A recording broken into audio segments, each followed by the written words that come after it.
Les Algériens sont attendus en masse dans la rue pour un 9e vendredi consécutif, galvanisés par les concessions obtenues depuis le début de leur contestation du pouvoir et bien décidés à en arracher davantage. Les manifestants défilent désormais par millions à travers l'Algérie. Depuis le 22 février, ils ont obtenu d'Abdelaziz Bouteflika, qui gouvernait le pays sans partage depuis 20 ans, qu'il renonce à briguer un nouveau mandat, puis qu'il annule la présidentielle prévue le 18 avril, et enfin qu'il quitte le pouvoir. Outre le symbole, si tout s'était déroulé comme prévu, vendredi aurait dû être le lendemain du jour de la réélection de Bouteflika, les manifestants devraient cette semaine se sentir encore ragaillardis par la chute d'un nouveau cacique du régime. Tayeb Belaïs, président du Conseil constitutionnel, un proche de l'ex-président, a démissionné. Avec Abdelkader Ben Salah, chef de l'État par intérim, et le Premier ministre Noureddine Bedoui, Tayeb Belaïs était l'un des 3 B, membres du premier cercle autour d'Abdelaziz Bouteflika. En 2013, alors que Bouteflika était hospitalisé durant 80 jours à Paris en raison d'un AVC, puis à nouveau en mars dernier, il était resté sourd aux demandes d'enclencher la procédure déclarant le président inapte à gouverner. En tant que président du Conseil constitutionnel, il était le seul à pouvoir le faire. La démission de Belaïs devrait être loin de suffire à apaiser les manifestants qui ont peu ou prou obtenu une concession, un recul ou une tête après chaque vendredi d'imposantes mobilisations. Sans compter le fait que son remplaçant, Kamel Féniche, haut magistrat membre depuis 2016 du Conseil constitutionnel et inconnu du grand public, a pour les contestataires toutes les caractéristiques du fidèle serviteur du système dont ils entendent se débarrasser. Et que d'anciens militants berbéristes l'accusent depuis sa nomination d'avoir, alors qu'il était procureur, requis et obtenu des années de prison contre des lycéens et étudiants ayant pris part en mai 1981 à Béjaïa Kabylie à des manifestations.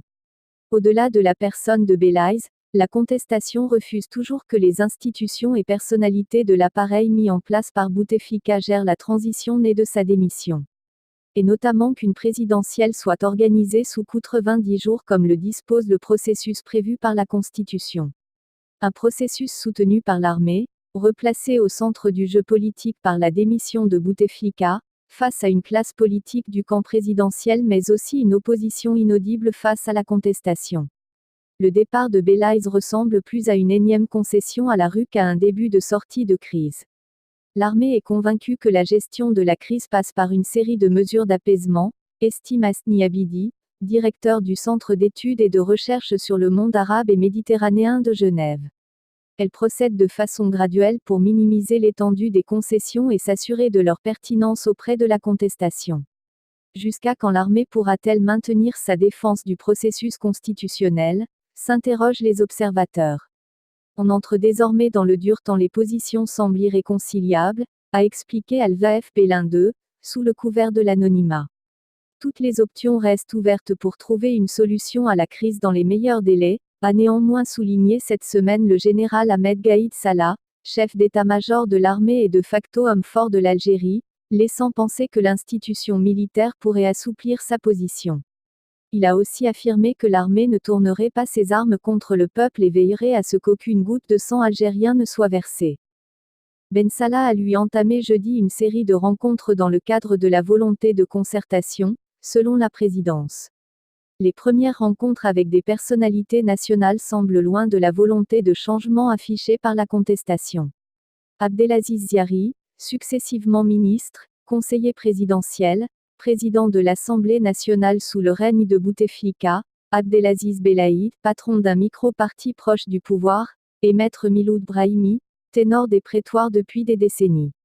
Le mouvement de la Société pour la paix, parti islamiste ayant rompu avec la coalition pro-Bouteflika, a indiqué avoir décliné une invitation à une rencontre collective de concertation.